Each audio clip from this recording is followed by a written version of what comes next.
So that's what I'm saying. The text is like an object. It's gonna change perspective based on where you're standing. I don't know. Hello? Can you hear me? Can you hear me? I missed you, baby sweet. It was a day. It was a day. Please tell me you're seeing this too. From Seattle, we're Drinking the Movies. I'm Taylor Baker. And I'm Michael Clausen. It's a fair amount of technical issues and a very deep cheers. We are off. At least it's easier than going to space. We have first impressions. What do you think of this Hellbent Oktoberfest? I think it's great. It's not October yet, but it's never too early for an Oktoberfest beer. And tomorrow is fall, so basically right on our game here. We got some first impressions on Dark Waters and Underwater. Little bit of water today. Any guesses as to where Underwater is set? I'm going to say 5 miles underneath the ocean's surface. Let's find out. Does that sound right? Is that correct? I think you're going out on a limb here, but I'll take your word for it. All right. And then at the end of the show, we are going to be doing a special review on one of your favorite films on the year. It's a short film. Why don't you tell us about it? That's correct. It's a short called ALTIPLANO by Milena Salam. 15-minute short. Eager to check it out once again and to get your thoughts.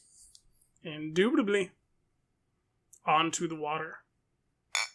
That was terrible. There we go. Listen carefully.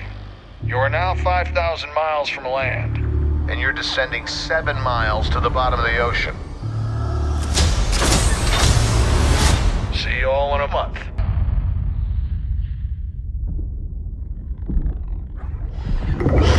What was that? Turn your lights on.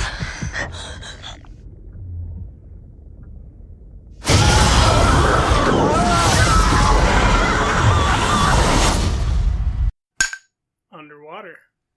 All right. We just watched the trailer for Underwater, directed by William Eubank. Love William Eubank. It releases January 10th. What else has William Eubank directed? He has directed The Signal in 2014. I never saw that, but I heard some decent things, if I remember correctly, which specific horror film that is. As well as a title called Love from 2011. Metascore for The Signal was a 54. The user is a 6.1 out of 10. Well, this movie takes place 7 miles underwater, so I was deeply incorrect in my assertion. I'll still give it to you. It appears to be a ghost story. Perhaps a separately evolved race underwater, in high pressure conditions of the sea. What are you picking up on? I think it looks great. I think it looks entertaining, thrilling. Whether these are sea monsters, that's interesting. You went with ghosts. I couldn't tell. Maybe sea monsters, some kind of underwater alien species that we were not aware of. That light switch, and then we hear like the power up, right? And then like all of a sudden we start seeing things, and it felt very much like the Ghost image. It's very technology. much playing like that. Yeah. I like this cast. I like the general vibe of it. I don't. The cast or the vibe? The cast. Oh, I thought you were a Kristen Stewart fan. Big fan. Love her in the star role. Worried about TJ Miller. Worried about the other people that I don't know the names of. Like, it could be great, but it could also be like just one of those things where they think they assembled the right team and it just kind of all falls apart. If that makes sense. Yeah, I don't know that I would have thought to put Kristen Stewart and DJ Miller in the same movie. It might be one of the last things I thought.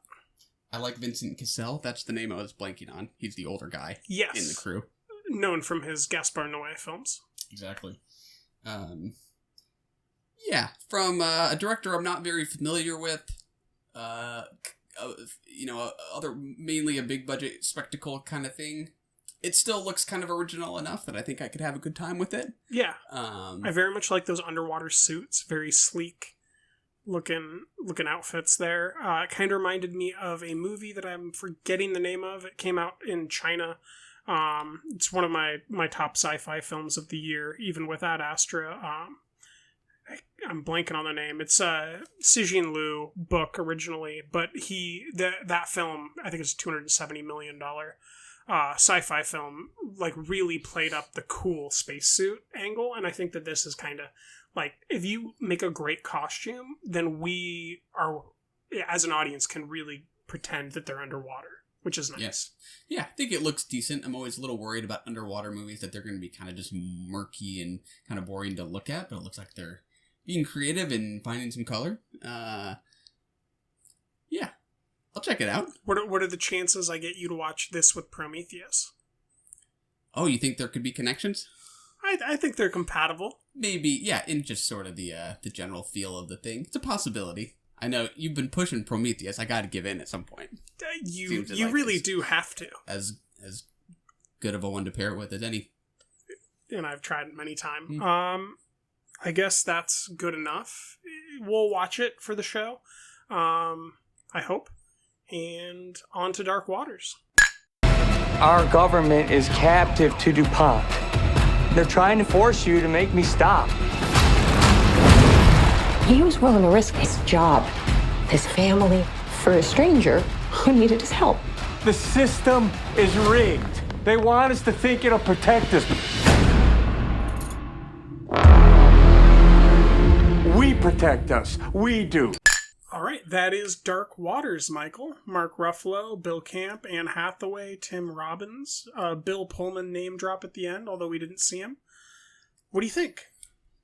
Looks like Oscar bait to me. Agreed. Quite the cast. Based on a true event social drama. That is the kind of thing the Oscars eat up. Not the kind of thing that like I'm usually super excited about, but that I'll usually find to be solid. Yep. Just not the one I'm not usually chomping at the bit to see this kind of thing. But I really like Todd Haynes, so I can't help but be curious to see what he'll do with it. What about you? Yeah, I agree with those sentiments. This is one of those things where,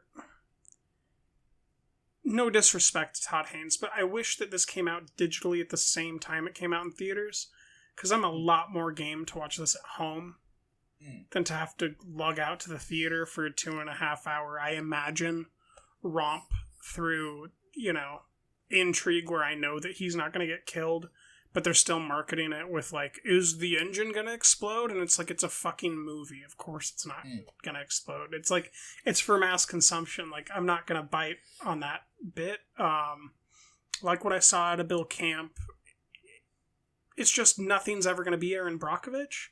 So if I don't see anything nifty about the genre, or like that they're doing something kind of different, I'm a little bit underwhelmed. And that's the best way to put how I feel about this one. Underwhelmed. But I love Mark Ruffalo and Anne Hathaway, so. Yeah. I could see this duking it out with the report for the based on true events, capital I, important movie of Oscar season. I mean, maybe they will be star-studded like cast fighting for second. Yeah, because we both know what's going to get first. That being the laundromat. Oh, there it is. Yeah, I think it's interesting. This kind of feels like a latecomer, right? Hasn't really played at any of the festivals. Correct. So I do appreciate that. Like, no opinions yet. They might. I do worry with some of these deadlines, especially around this time, that like maybe they rush edited it. Like maybe it won't be tight. Maybe it won't be quite what Todd envisioned for the film, but because of distribution, he has to release it.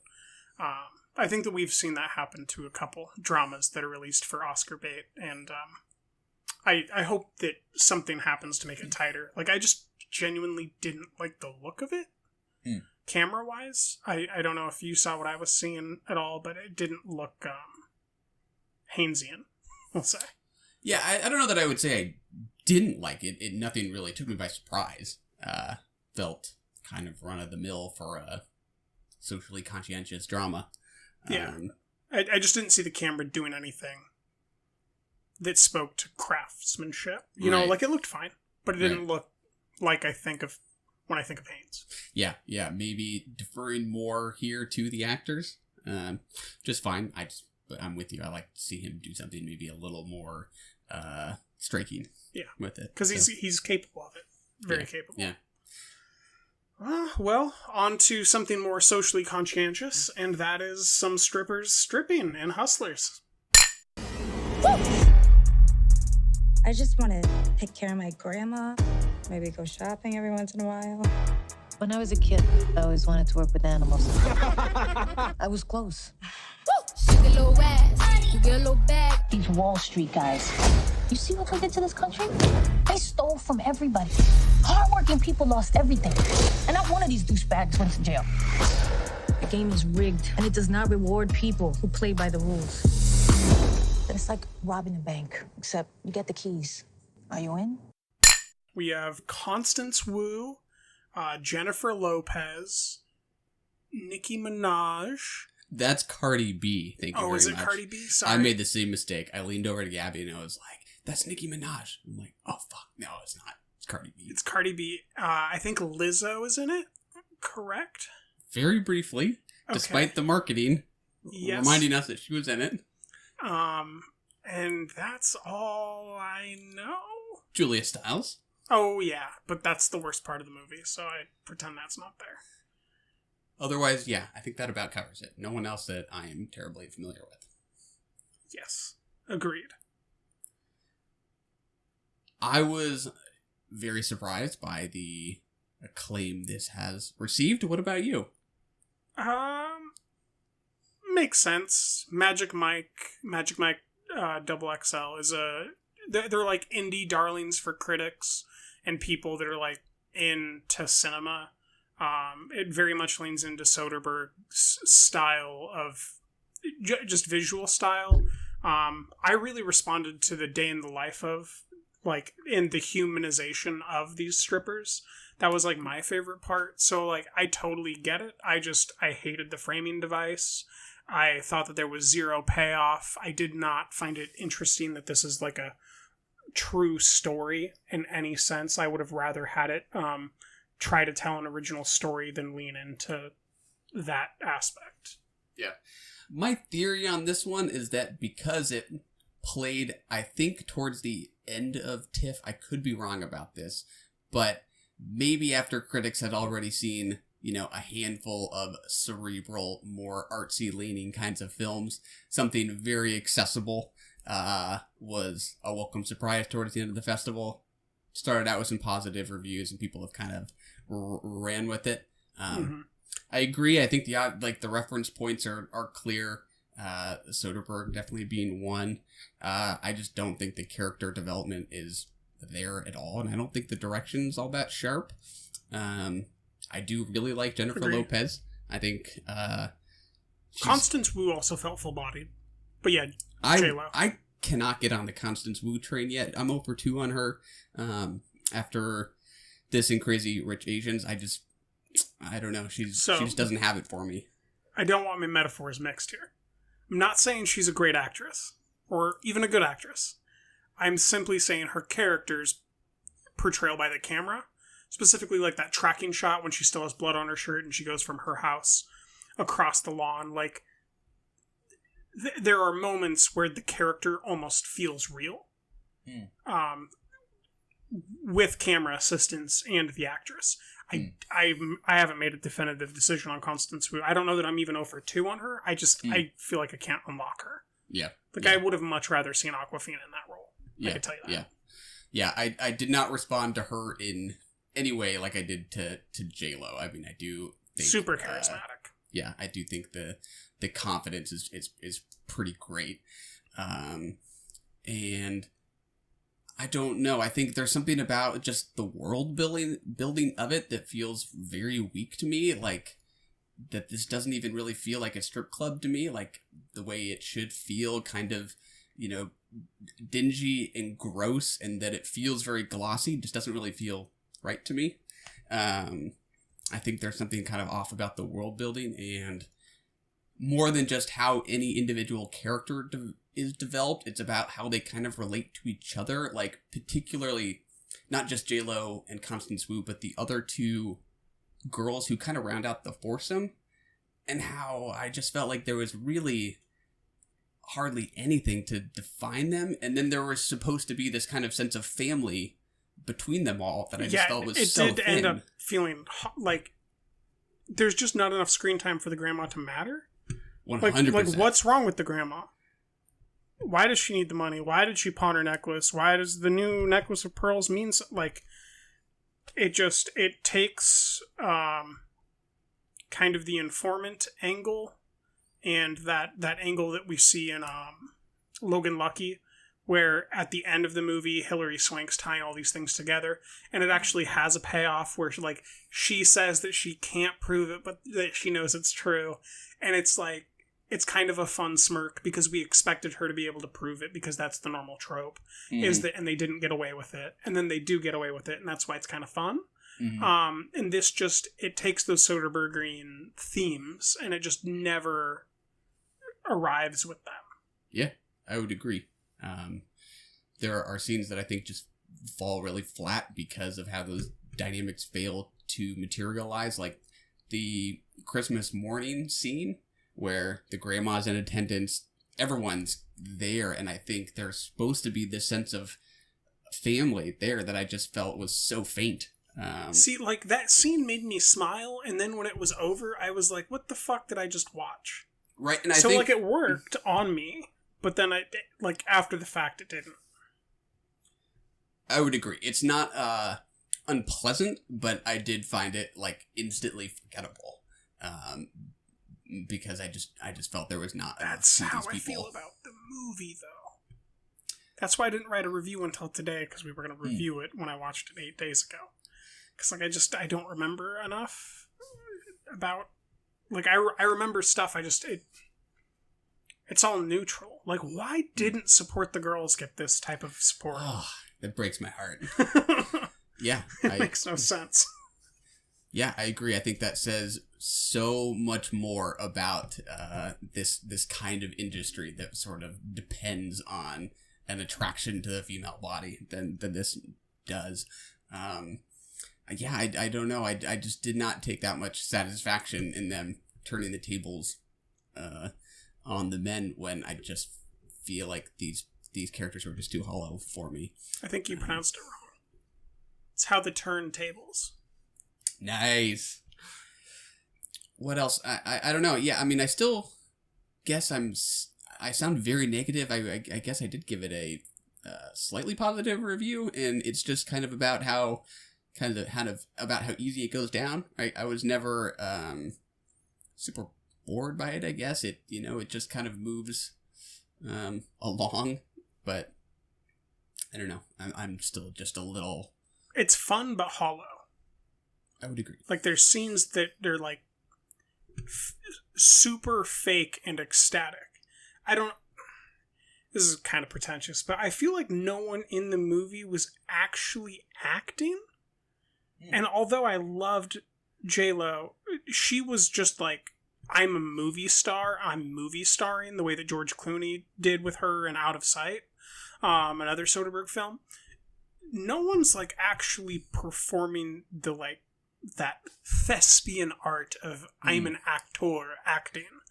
And the fact that no one was acting besides maybe Julia Stiles in very small increments that make her seem like she's out of place, it does something where I don't know, I feel like the movie, it falls apart the more you look.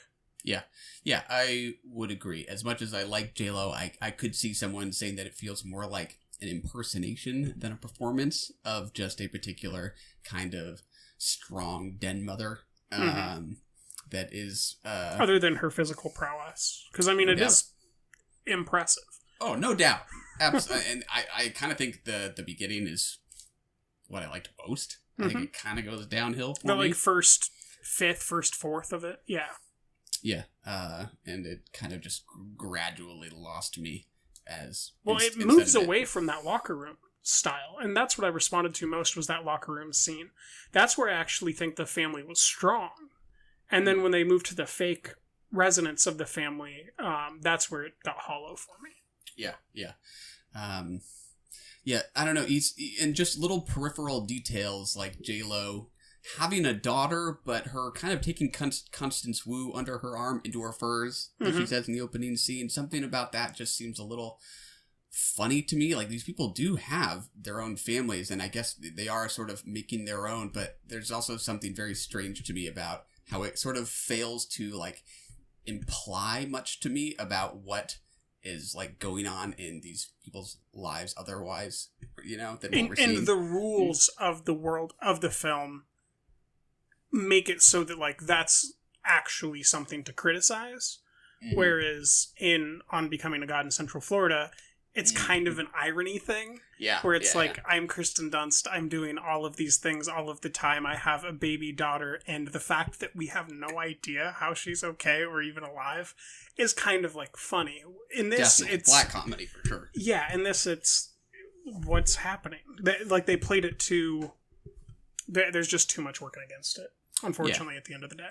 Yeah, the blonde girl, we very kind of briefly hear that, you know, her family kind of rejected her. She has brothers, and they rejected her after they realized she was a stripper. And it's like just the expositional check mark of what this woman's background is. I just don't really feel like the implication of more than that was there.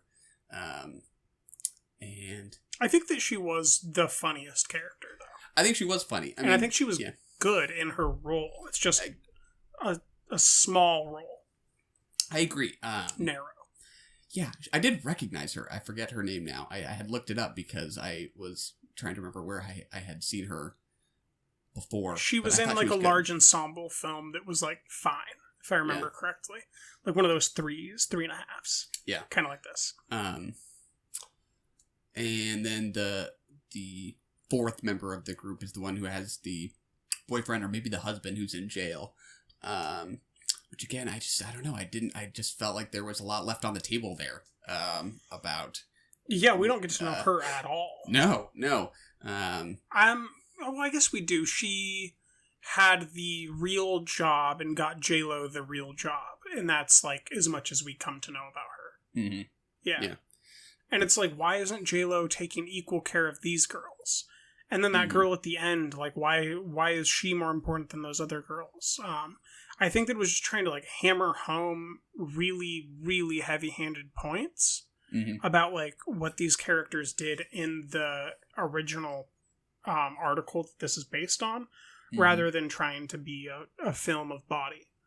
Yeah, I would agree. I think it makes its thesis the last line of the movie, right? Doesn't it end on that? Actually, maybe not. Maybe it's like the second to last scene where J-Lo says something like, this whole country's a strip club, right? Yeah. You're either dancing or you're in the crowd. Yeah. I mean, it's fine. It is fine. You're right. I'd wish that the movie didn't feel it needed to say that. Yeah, because it was never operating at the Big Short level. Mm-hmm. You know, there's a certain playfulness that Magic Mike sustains that allows it to not be treated the way that you and I are talking about this one. I actually don't know how you feel about Magic Mike, but... Oh, I've never seen Magic Mike. Okay. I'm very familiar with it just because of how many people I know who like it, but I still have not seen Magic Mike. It's like, it sticks to its own strictures as far as how it's going to tell its story, and although it makes some metaphorical overtures to that effect, it never says them vocally, much like Michael Bay's Pain and Gain. And that's, you know, they definitely operate in the same criticism of economics in America. Pain and Gain, Magic Mike XXL. And I think Hustlers tried to get in on the game. It just, the back end of it. Not its aim, but it's how the wheels that it put itself on to try to get there didn't work out. Yeah. It'll be very easy to remember what this movie was about and trying to say, but like, I just don't think the feeling is gonna stick because of the narrative and the characters that it's all kind of attached to. It just doesn't really stick, doesn't hold up. So let me ask you the hardest question. that I think that you and I are going to have to answer about this film. What was your favorite scene, Michael? Would you like to go first? You are an evil person, and I'm just going to pivot back to a scene that I previously had mentioned. This is after they drop off the guy who almost died at the hospital, and J-Lo's not answering the phone because she's bailing the new girl out of jail. And Constance Wu goes home, goes inside, can't find her daughter, and then maybe there's a note, or maybe it's intuition, I can't remember, but it's a one-track handheld camera shot that follows her across the lawn, through the street, up the neighbor's lawn, and she knocks on the door, and there's her daughter, and she's still wearing the bloodstained outfit, and then she carries her daughter back towards the car, and I think we get a cut there. But it's a one-track shot. Yeah. I thought it was pretty good filmmaking. I agree. Struggling to think of one particular scene that I really liked, so instead I'll just do a running gag, which was definitely the blonde. Can we get to something not bad, like Ad Astra? Let's move on. Or at least I think it's not bad. What do you think, Michael? What is happening out there is a crisis of unknown magnitude. We believe your father may be involved. My father's dead. What exactly are you requiring from me?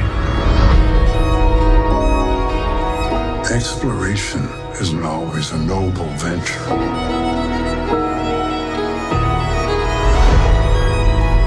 We have to hold out the possibility that your father may be hiding from us.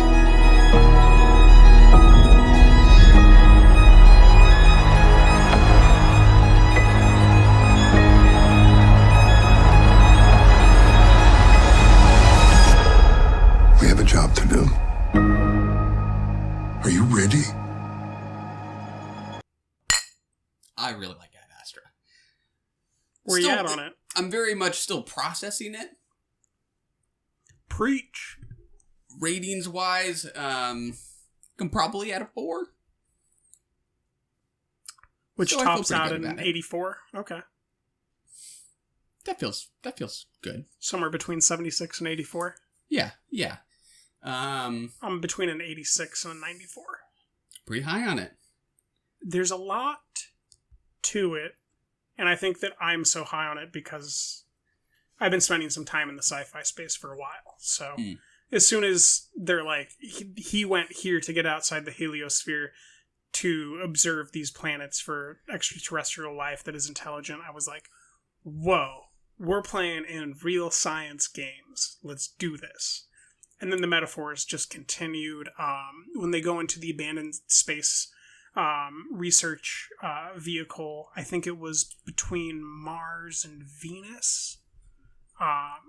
And we have that encounter with the baboon after we see the walls shredded. That was just like so deeply beautiful at a poetic level. Like we're expecting the worst things of the universe to kill us, and it's just that which came before us that kills us. And that is a running theme in this film, as far as like his father's pursuit of intelligent life, and whether or not that intelligent life should be equated to religion. And is this a film about a meditation on atheism or not? It really works in a Paul Schrader way for me. I don't know if that happened for you, but interesting. Yeah, there's a lot. I hadn't found any religious themes yet. That's interesting. The first video that we see of the father, Tommy Lee Jones talking to Brad Pitt, he explicitly starts talking about God. Gotcha. And then he's out there looking for intelligent life, more intelligent than our own. Yeah, I mean, in terms of it being, to some extent about a quest for meaning, that is inherently religious, I suppose. So yeah, I would definitely agree with that. Yeah, if someone had paused the movie as you see that astronaut's body wriggling and you don't know yet what it is that's on the other side of him, I would have drawn a blank. I had no idea what it was that might be on the other side of him. You just knew I did that appreciate that surprise. Draw its claws through the wall. Yeah. Quite unexpected. I do think the movie has its its share of thrills between that and the pirate scene on the moon. I thought was a terrific sequence. I'm really still, great sound design. Yeah, I'm very interested to see just how this plays in the coming weeks, and if like general audiences will be disappointed by it. Yes, I think they probably will be. This is First Man, but worse. Yeah, I think it, for me, kind of pivoted around the time that he arrives on Mars from feeling pretty conventional towards something a little more abstract, or at least introspective. Not that it wasn't introspective to begin with, but it really leans in that direction at that point for me. There are multiple tone shifts. I think most notably for me, it's when he gets off Earth. Not necessarily when he lands on Mars, but once he's on that spaceship, something through is about to happen. Like there's a through line. When he's on Earth, it's kind of a bunch of dancing around. It's not necessarily part of the same line. But once he's on that spaceship, the destination's clear, and it's how he's going to get there that's not clear, but we know that it's a straight shot. But when he's still on Earth, we don't quite know. Yeah. Yeah, I think for me that was the turning point, because it's when the movie started to just look a little bit different. When he starts recording those messages to his father for the first time, he's in that room with the, sort of ribbed pattern walls. For sound. Yeah, and he's in those rooms with Ruth Negga and the comfort rooms. It's, I don't know, it starts to feel just a little more... Blade Runner-y? Yeah, more... deliberately colorful. Everything felt kind of familiar in how it looked up until that point. What else? Yeah, I am positive on it. I guess it took me a little while just to kind of find its wavelength, because of how it struck me as pretty conventional up until a certain point. Particularly with the narration. That's a boring criticism, but I guess I'm still not quite sure how I feel about it. I think it probably could have done without it. But I still think it mostly works for me as a story about abandonment and a son's quest for closure with his father. I think it means to me pretty literally what it's about and what we actually see, which is maybe what holds me back just a little bit, is that like I'm trying to find like a little bigger meaning from it than exactly what plays out. But I don't know, if it's anything like The Lost City of Z, that movie only looks better to me in hindsight, and I think this could do the same, but we'll see. I think that it's like Lost City of Z, which is a film that shifts halfway through. Perspective wise, like there is a shift on Mars where he begins to be honest, and he's treated like he's insane. So like there is that plan for it, but I would point back towards First Reformed, where although there's a literal ground up meaning, there's also a finale that he will not commit one way or the other to what exactly Ethan Hawke's character did or did not do. And I think that the religious metaphor could be found in the argument that some people are making of, was Tommy Lee Jones's character even real at the end? I did not feel the syntax suggested that to me. I felt it was quite true what we saw. I felt, but we never see evidence that he is alive from another source. Yeah. So it's not something provable. I lean towards that with you, but I do think that by taking his literal words and his meaning of a higher intelligence than our own, and taking the previous inclination towards God, and like, what is God? A greater intelligence than our own, and like that he resents humanity and is looking for something better than us. I do, and that once Brad Pitt comes and collects this data from his father and his father's suffering and his father's journey, that shows that there is nothing greater than us. and that his father can't live with that. And that maybe there's something to that in the previous generations of us as a species. You know, God's been dead, according to Nietzsche, for about 140 years now. And we do live in a more atheistic society than ever before. Christian atheism is extremely common. Agnosticism is extremely common. People believe in God at increasingly lower levels all the time. So I do read this a little bit more as a film wrestling with meaning and religion more than just its literal, search for a father.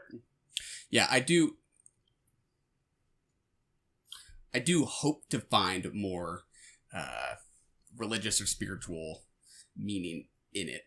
I found it to be, for me, more about like depression and loneliness, like really earthly matters in a way, and how I think it's kind of a sly fake out to do this big sci-fi thing and have it instead be actually about really grounded human concerns. But isn't that what The Lost City of Z did? I think so, but I would say First Reformed, maybe not so much. I don't know. I guess I think it is a lot like Lost City of Z. I think I agree with you on that. I guess that's just not... The word religion just doesn't come to mind. I think first and foremost about loneliness born out of a father's absence, and then a quest for closure, and how Brad Pitt's sort of loneliness and sense of abandonment is sort of mirrored by this larger sense of loneliness experienced by his father, and the realization that we might be alone in the universe. That is kind of maybe tied into this existential question of, are we alone or are we not? I wouldn't dispute any of that. I agree that all that's there, but like when Ruth Negga hits you with the story of her parents, you didn't go, oh, that is Old Testament 101. This is biblical narrative that we're hearing right now. And then when he pulls himself up that metaphorical umbilical cord through the lake of Mars to board the spaceship, and what happens in him repeating the sins of his father, like, you didn't pick up on like any biblical intent there? That's just really the way I lean with anything, is the biblical reading, right? I mean, that's more my own personal take on things. I don't dispute that could be there, or that that's a valid reading. I mean, I thought about a movie like Close Encounters of the Third Kind, and how that's a movie about a dad whose obsession with extraterrestrial matters leads him to abandon his kids. This is a movie about those kids having grown up and them not being okay with that, and the giant hole in the absence that was left by the perhaps I need to rewatch that film. I last watched it in 7th grade. So yeah, I mean the end of that movie is Richard Dreyfuss walking onto right? Richard Dreyfuss leaves with the aliens, and it's I loosely remember the end and the mountains and stuff, but like I don't remember it. It's something I should revisit. Yeah, but the idea that people's obsessions drive them to places that leave the people closest to them with giant holes in their lives, and that is what leads Brad Pitt to close up to ironically become this tremendous asset within his field, but essentially incapable of feeling, which all just feels very it's very relatable, I guess, in a way that feels kind of tangible, in a way that some of the more like transcendent examples that I think people kind of compare it to feel a little more of a spiritual kind that I haven't quite tapped into here yet.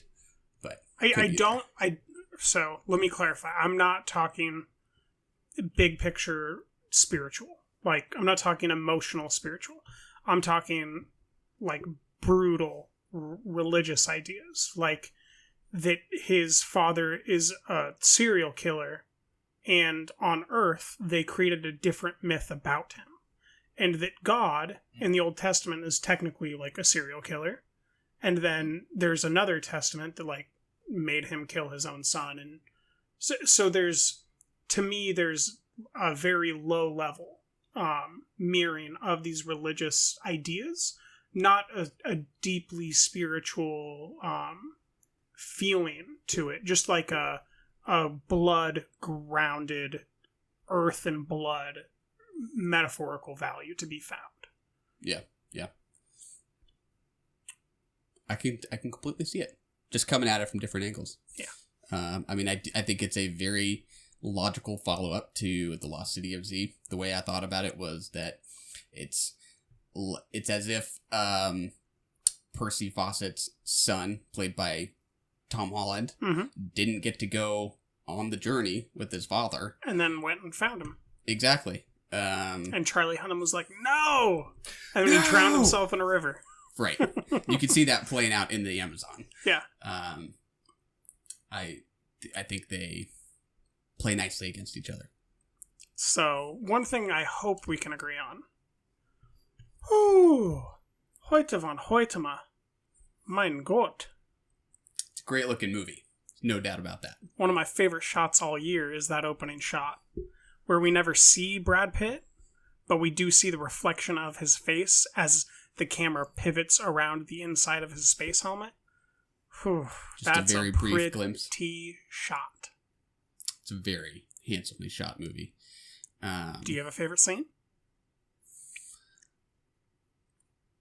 Probably some of the sequences on Mars are some of the more striking images that come to mind. What about you? Oh, the one I just mentioned. Opening shot? Oh, yeah. I mean, the moon chase, like you said, is pretty cool, to the dark side of the moon. But that opening shot and how important it feels at the end, and the way that those flares look like planets and respective planets, that they should be in sequential order, and then how that beam of light or that flare shows the ship reflecting into the antenna at the end is just a killer bookend. Oh yeah, I did wonder a bit as I was watching it. Even though I really liked the scene on the moon with the pirates, I was thrilled by the scene with the apes. I was kind of debating in my head, were these kind of concessions in a way to keep people just going? Were these momentary thrills to kind of satisfy the people who did come for that? Or do they kind of fit into a larger framework? I definitely like what you already said about the apes and the idea that it's something from our past that is, still as much of a problem for him in this one scene. But that, along with like the Donald Sutherland character, and how each of these sequences just leaves Brad Pitt alone again, just seems to emphasize that theme of loneliness. Like, no matter who he seems to wind up with from one scene to the next, they're very quickly gone.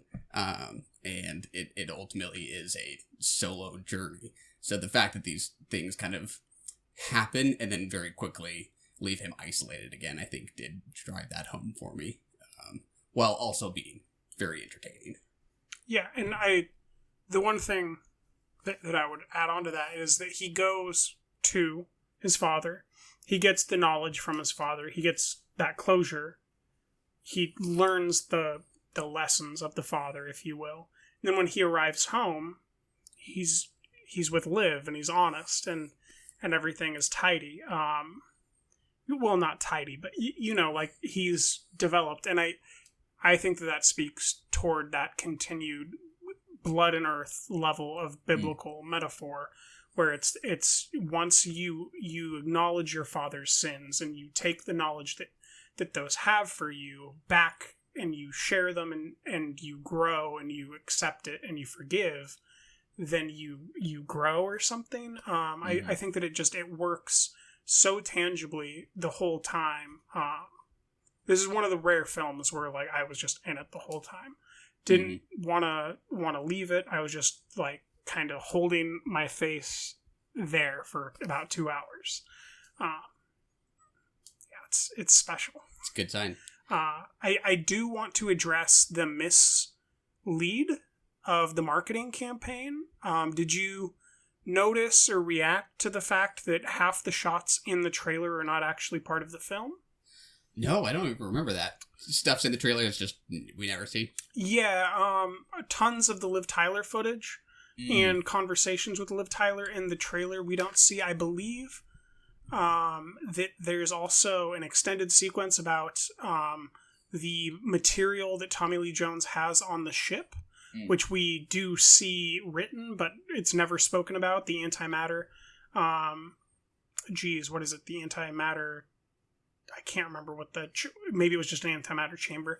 I can't remember, but it was originally addressed in the trailer that he had a specific type of element on Project Lima to conduct this research, but none of that is included. Oh, so I do wonder how much of this film is on, Outlaw King. I wonder how much is still on the cutting room floor, and if we can get a director's cut of this. I'd honestly be more interested, now that I've seen the Midsommar director's cut, in the director's cut of this than I was in Midsommar's director's cut, because there's so much more that I know isn't there because I've seen some of it. Well, yeah, I think I can imagine there would be a lot. I thought that was why it took forever for it to come out, was because he had been tinkering with the editing for so frickin' long. That there was probably more material than maybe he knew what to do with. Well, I watched an interview where he said that there's almost no way that he's going to be able to get it into Cannes, and I believe he did get it into Cannes. I don't think so. I don't think it played. The goal was to finish it by May. So if he didn't finish it by May, then yeah, there's clearly a lot, because he was editing since January, I think. Yeah. Quite the finished product. Agreed. I want to end maybe with one bit of criticism I have. In Justice League, a film that you never saw, you do know one fact. Henry Cavill had facial hair when they did reshoots. They had the CG, the mustache out, because he was shooting Mission Impossible Fallout, and that character needed to have his mustache in that film because it was iconic. At the end of this film, when Brad Pitt has arrived home in the space capsule, we see a grainy, terrible-looking bit of facial hair on top of his face to indicate how many months it's been that he's been in this capsule when he's assisted out. And that was my one gripe. One major gripe, where I just, totally, removed myself from the film, and I was like, what the fuck am I looking at? Interesting. I did not pick up on that. I will have to watch for it. In the director's cut. Yeah. Fingers crossed. Yeah, the criticism I think I've seen a lot of people level at it is that Liv Tyler is once again the sad woman left at home, left to mainly just look very sad. Which she's one of the best at of all time. I guess. I saw a petition on Twitter going around to be sent to studios demanding there be a movie where Liv gets to go to space for once. That was sad. I mean, I like the movie at the same time that I can be tired of movies about white dudes going to space, and at the same time still find it to be a good one. I don't know. I just hold the two things in my head at the same time. Well, then maybe you need to watch more space movies from other countries. I suppose so. I mean, I think American directors can do that too, though. Yeah. Agreed. But there's good space movies out there. You know, we got in the German one from Christian Albert, who you just watched another movie from a little bit ago. What was it? Room 239 or something? Case 39. 39, there you go. So I guess, you know, he's not an American filmmaker, but he did put white guys in space, but you know, he's still got to mess around with it. There's some interesting Chinese films coming out. I don't dispute the fact. I think that this one's so sincere, and I know enough about James Gray's immigrant story, I guess, as a person, where I don't know that criticism rings true for me in this specific film so much as it does as a whole in the industry. Yeah. Fair enough. And I guess final question, do you prefer the shots of Interstellar or the shots of Ad Astra? Hoyte van Hoytema shot both. It's been forever since I saw Interstellar. I only saw it once when it first came out.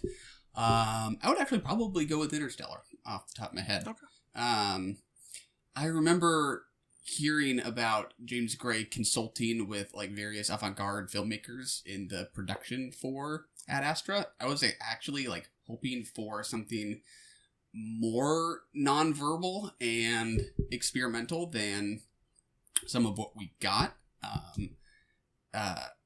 So I was actually maybe just ever so slightly disappointed in that. But so are you kind of hoping for that Ridley Scott take backsies of the narration? Because the original Blade Runner had him narrating, right? Mm-hmm. And the second, or the non-theatrical version, took out the narration. Right. And then I think there's like 3 other versions of the movie. I don't remember all the details. There's like different things that he says at different points that like define which version, like a unicorn and stuff. So would you like to watch this without the narration? I would be very curious. I don't think, to me, he's not a full-bodied character to me without the narration. It would still be beautiful, and maybe beautiful in a different way, and it even better. But the character that I came to know was through that narration. Yeah, I guess it wasn't enough of a problem for me to not like enjoy and really respond to the ideas and the themes, but I think it might have been a disservice to Brad Pitt's performance that I think I probably would have felt even more about how closed off he is, how sealed up he is, had we not heard that. I think that would be even more impenetrable for general audiences. Because then we would only be getting to know him through interactions with people and when he is passing a psych eval. So that would be very interesting. I think I'm not opposed it would be more involving for me in a way when I'm left with a little more to do, to think about what it is going on inside him. I think it is plenty suggestive enough to let you ponder what is going on in this process of introspection. So do you think we should call James Gray, call for a 3-hour and 15-minute cut with no narration? Sounds right up my alley. We'll just watch Brad Pitt's nerves twitch underneath his eyes for like 7 minutes straight. Sounds dope. Right? All right. I really like this movie. I do too. You like it? I do. A 4 is a like, right? Not a really like. But yeah. I'm yeah. Brad Pitt is in my top 3 actors leading on the year. I've got some homework to revisit. Could still be Adam Driver and Don Quixote that takes the lead, but he's up there with Mads Mikkelsen. I also have to rewatch Arctic, but it's Mads, Driver, Pitt for me. Where are you at? He'd probably be up there for me. It's a big year between that and Hollywood for him. I really liked Leonardo DiCaprio though in Once Upon a Time in Hollywood. I can't say that many other male performances have really jumped to mind for me. Mads Mikkelsen. What? What was that? I don't know. So yeah, he'd probably be towards the top. All right. I think his Oscar chances are good, especially between the 2 of them. Yeah. On to Two Lovers. I'm gonna go dancing with some friends of mine. Why don't you come with us? He says he's gonna stay with his wife. I want to take care of you. I feel like I understand you. I'm so lost, Leonard. What's wrong? You okay? Yeah, I'm just thinking about my friend of mine. I love you. Oh, God. You'd think if I got to know you that I wouldn't love you. But I do know you, and I love you even more. All right. Working backwards through James Gray's filmography. I like this movie. What about you? This is a hell of a film. It's so good and original that I didn't actually know how to, like, log it. I was tempted to just, like, do a star log. I don't know what I actually said about it. I struggle to find words to communicate. This film is very, very good, very human, very deep. Joaquin is amazing. Gwyneth Paltrow is the best that she's ever been. And it feels so real and so human, and I like it a lot.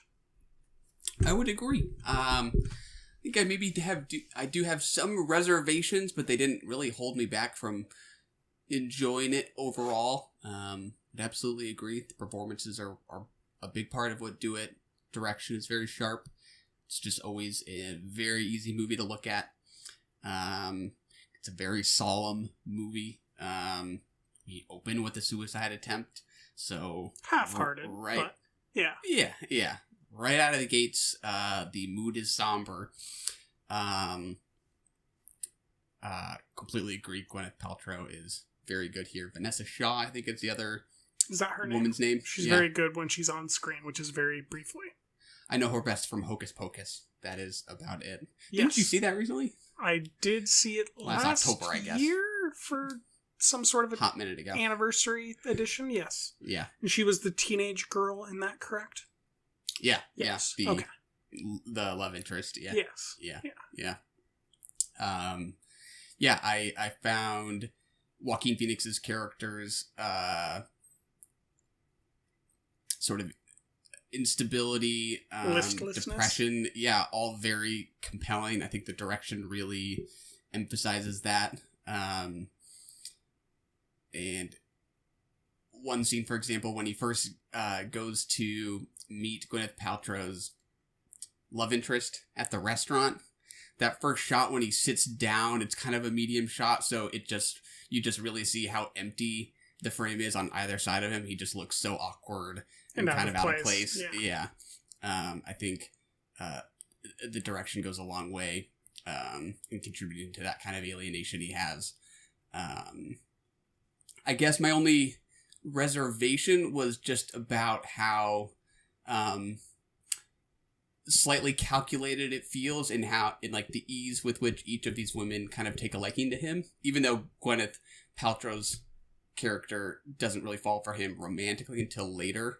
I couldn't quite shake the feeling that women who watch this might roll their eyes a little bit at it, because I do think it's a pretty male perspective. I think that's purposeful, but something about just how easily they both kind of have an affinity for him when he isn't the most charismatic guy. Well, I mean, Gwyneth doesn't. Walk likes her, right? For the majority of the film, it's a one-way thing where he likes her, and she thinks that he's a friend. And then the girl that likes him doesn't just meet him and like him. She had come to like him through an external meeting and had a crush on him beforehand, and then facilitated that introduction. And then, I mean, that's the direction it went. But I'm not disputing that maybe some of what you said is true, but I think that there's a lot more sincerity to the machinations of the plot than just like two girls decided they like walk. Yeah, I don't mean to overstate like how hard Gwyneth Paltrow's character falls for him, but even just the meeting between them, it's, I don't know, something about just how easily she walks into the apartment and they kind of strike up the friendship feels maybe slightly wish fulfillment like to me from the perspective of Joaquin Phoenix's character. And then especially when they do actually hook up. I don't know. I have very complicated feelings. I really like the scene at the same time that the aftermath of it, when they're watching each other from across the apartment complex and she says, "That was beautiful,"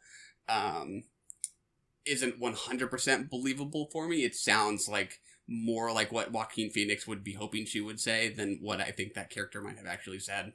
But I don't know. The direction is kind of competing with how sort of swept up I was in the scene at the same time. Interesting.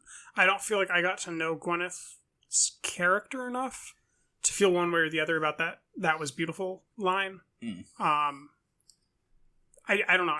I think that there's enough clarity about the fact that she feels like very emotionally vulnerable from the sense that like her boyfriend is married to someone else, spends most of his time with a different woman, and that she just like needed to feel like she was the center of something. That like lets me buy into like her feeling that, not like she feels that about him, but that she felt that way for herself sincerely in that moment.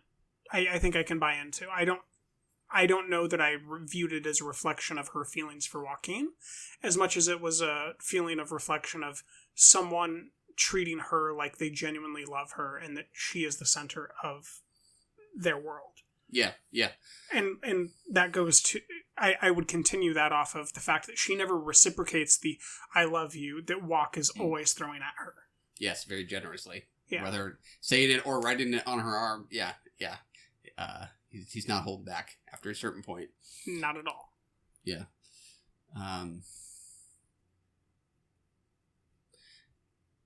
Yeah, I don't know. I'm still pretty positive on it, just wrestling with those aspects of it, I guess. What else? It feels... I think it feels real. I think it feels like a real neighborhood, real place. The world feels very real. Completely agree. And I was listening to some interviews with James Gray and how informative Mean Streets was for him, as well as Raging Bull, and that he really strives to communicate like a real sense of the place that he knew as, you know, a third, I guess, second generation immigrant. I don't know exactly how it happened, but his grandparents immigrated, and I don't know if his parents were alive when they immigrated or not. And he grew up in New York, I think in the same, what's the term there? Borough? In the same borough as Martin Scorsese. So the films of Martin were very informative to him, and he's trying to communicate that same neighborhood sense. I think that that's really, really tangible for me here and in We Own the Night when I reflect on it. Oh, yeah. It feels very rich in that context. I haven't seen The Yards, but I've heard that The Yards is another thing that does that. The Immigrant, I think, absolutely felt authentic. Yeah, 100% agree. Like, there's just no doubt about how believable the texture of the place is, whether it's the business, the laundromat, or the cleaners, yeah.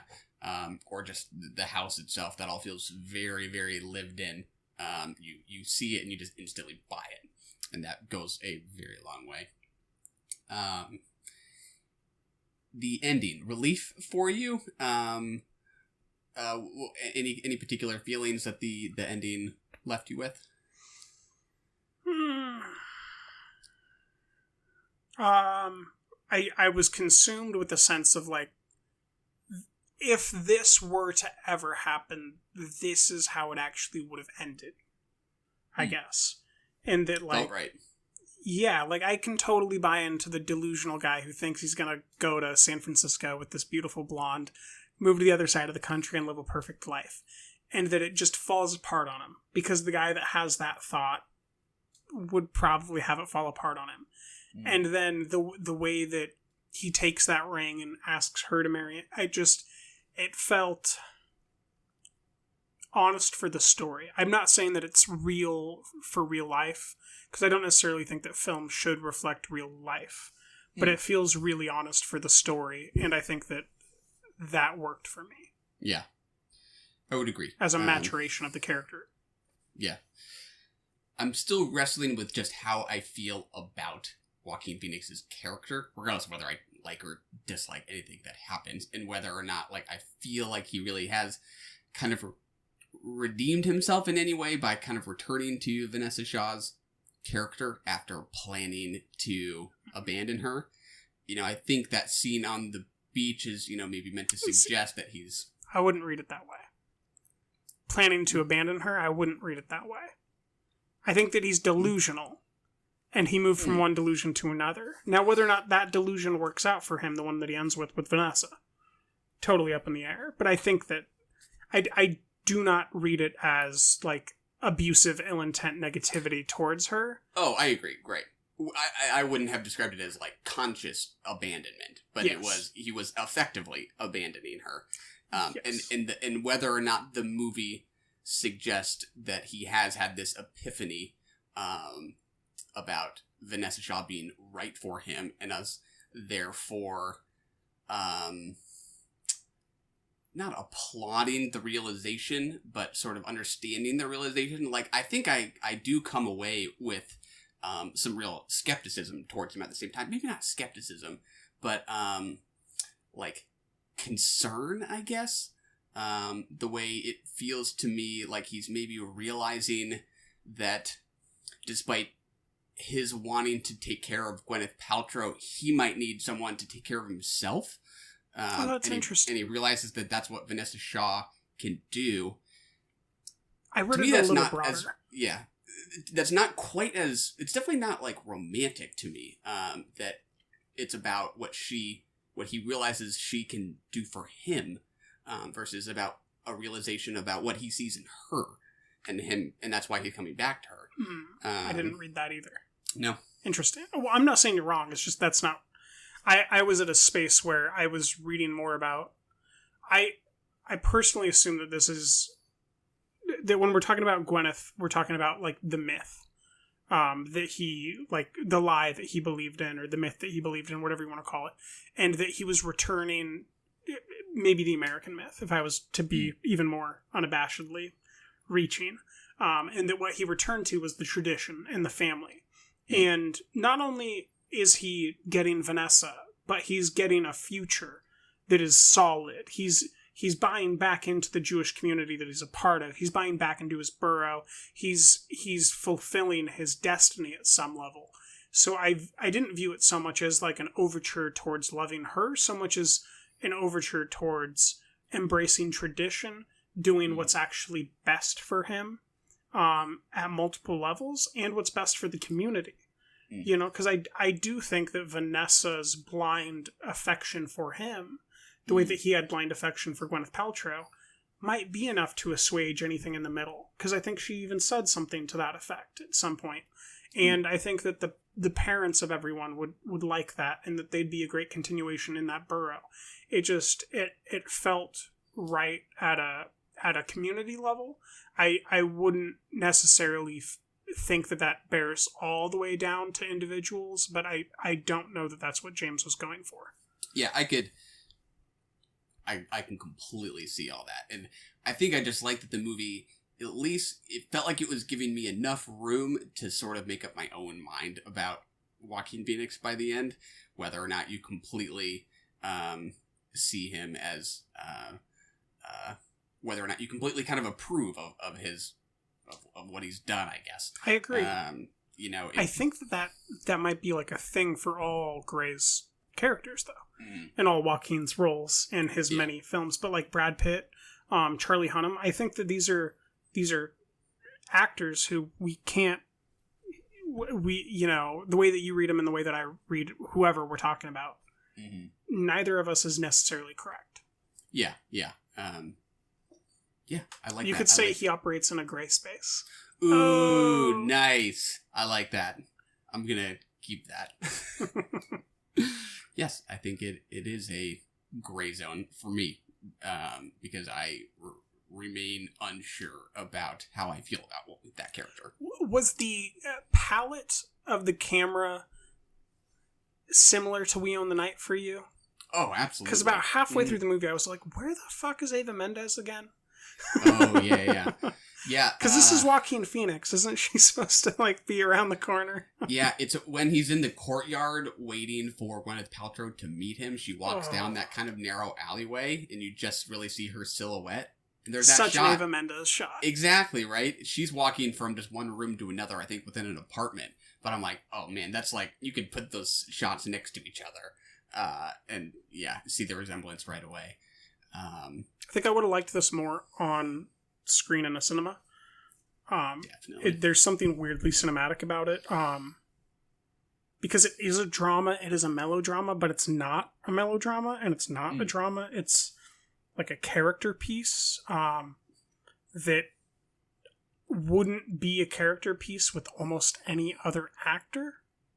There's something really special about Joaquin that I'm still working on figuring out. Yeah. To me, he always just feels slightly broken, in a way that's like very sympathetic, but also a little scary because of it's maybe an unpredictability or something like that. I would agree that like that's there, but there's something about the acting quality that he has and the way that he acts. It's just a little bit different than any other actor I can think of. Mm-hmm.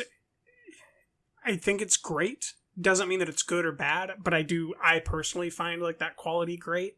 Oh yeah. And I just don't quite know what that quality is yet. It's kind of Brandoian, like something that Marlon Brando has, where like the physical space of his body and its emotions are somehow physically expressed on the screen at all times. And I don't know that I'm right or that the words I said completely reflect what I think, but I'm working it out. Yeah.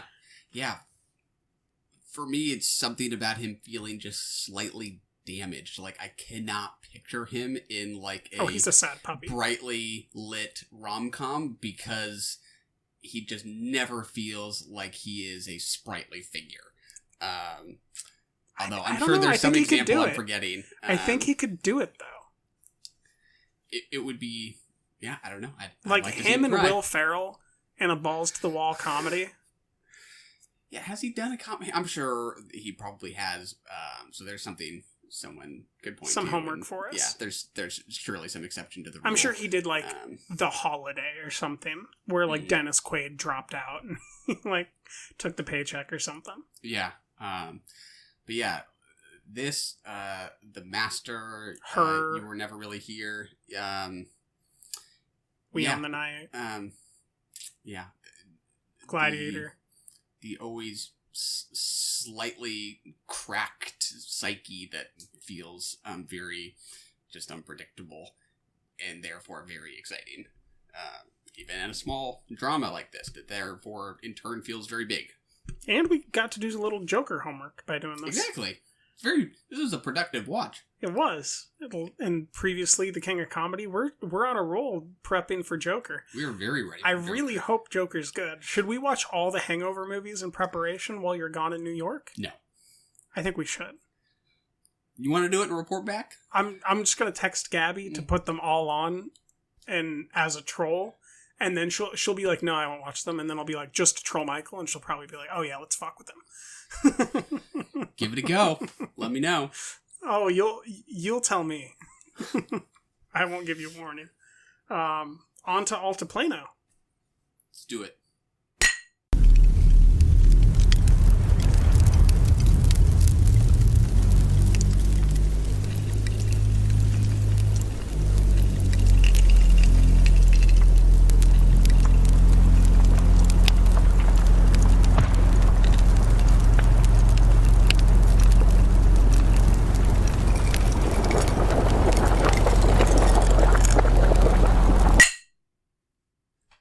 All right, we just watched a short. We haven't done any shorts in a while. Not in a while.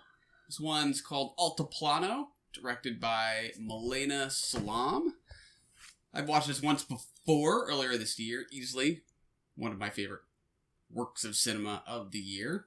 That is why we reached out to her to get a review copy, because this was one of the very few films in your top 10 that I had never heard of or seen.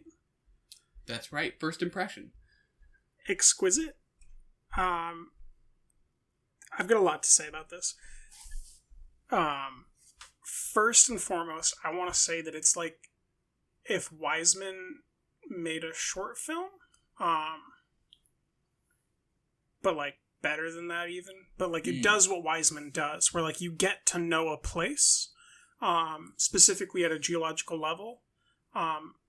I love this. I love the layering. I love the sound design. I love the use of light. I love the space and the time that she gives it. I do have a major criticism that it's not as long as I want it to be. Should be like 5 hours. I feel like I could watch it. Like, I was leaning forward watching it. Like, I was enraptured by it. But this is one of those pieces where I can point at it and I can say, see, there is proof that there's something special that you can do in the virtual reality medium with film that would be more moving than watching this even in a cinema. Because if you could put on a pair of VR goggles with like Dolby headset and you could see the 3D version of the cinematography that we see here with the layering of the shots, I think that would be some of the most moving visual media you could ever consume and experience. Thrilled you like it. I really like it. I did not expect to like it that much. I expected like it would be fine. You're like, yeah, that's cool. But I guess I really like this. News to me. Yeah, I had only seen it once before. I remain completely intoxicated by it. I don't know. I really haven't figured out how to talk about experimental cinema in like sentences rather than just adjectives, but I just find that there is a real sense of mystery to it. It somehow feels very otherworldly at the same time that it's the recognizable Earth. The sound just makes it feel like this kind of storm of images that is just completely arresting. I don't know. There hasn't been anything as formally dazzling for me this year aside than this. It is not long enough. I agree. I could do more. You know how when you go on vacation, you're like there for like 7 or 10 days, and you come back and you're like, I know what that place is like. That idea, like, I know what that place is like. That's what this does. It's like, I know what that place is like. Like, I know the salt flats. I know how the mountains look with the light. I know what type of light there is. I know what the water looks like. I kind of have an idea of how the salt looks. I know about the geysers. I know how the moon looks at different points in the sky. It's just like, I know that place. Like, I'd love to see more of these about other, like, unique places like this. Because it does something that not really anything else does. Like I said, Wiseman does that in a long form and about people, but like a geological record that's told through sound and cinema,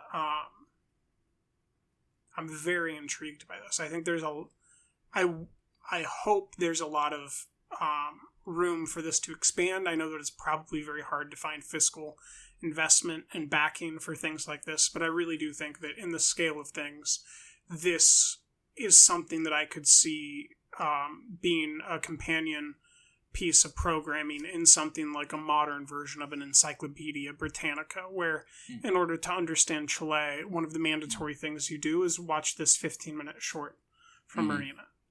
Yeah. For me, the landscapes here are as memorable as any character or plot twist that I have experienced at the cinema this year. I think it's just a prime example of what non-narrative cinema can do and how arresting it can be. I can't think of anything else this year other than maybe In Fabric, which has just elicited my sense of touch to the degree that this has, especially partway in when you start hearing all the snapping and the crackling, that just feels so super tangible.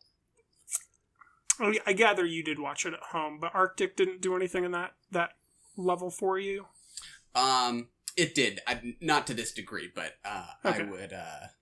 I could see that for sure. Because there's definitely like a qualitative crunch to the snow and the wind blistering his hands as he's trying to keep them going as the frostbite is slowly sinking in. That I think that the sound design and the physicality, I definitely see similarities, but perhaps there's a level of removal when you don't see that at cinema. Right. She should do her own take on Arctic, and it's just the Arctic. I would companion love piece. That. There you also go. The Antarctic, also Everest, also Mount Fuji, also just like on safari. Show me like a lake in Croatia. Show me the Swiss Alps. Show me the Rhine in Germany. Like, give it to me. Yeah. I think I read it was the first time she'd ever done something with sound. All of her previous work was silent. So I'll have to be eager to check out her other work. Maybe on our next short episode. Agreed. We should see if we can get our hands on those. Attempt to acquire some of that sweet visual goodie. I really, really enjoy this. It's currently circulating numerous short film festivals around the world.